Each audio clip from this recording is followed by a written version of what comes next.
Baby Dino, quanto tempo? O que aconteceu com você?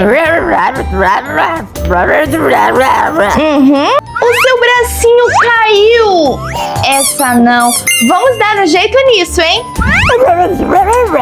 Não, Baby Dino, não vai doer. Pode ficar tranquilo, Baby Dino.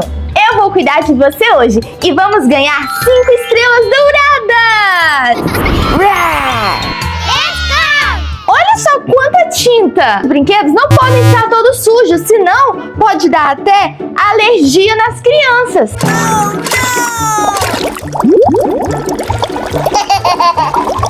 Prontinho, Baby Dino. Agora que já tomamos esse banho, vamos secar com o secador. E vai ficar bem sequinho e bem legal.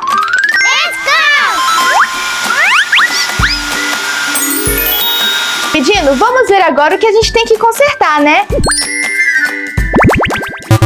Vamos precisar encaixar o seu bracinho, tá bom? Você nem vai sentir.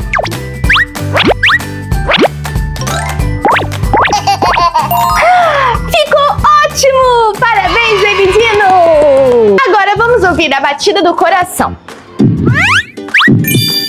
Está batendo bem forte! Vamos precisar de uma injeção de cola. Prontinho! Agora eu vou ver se o seu ouvido tem alguma sujeira, tá? Limpinho, não tem nenhuma sujeira por aqui.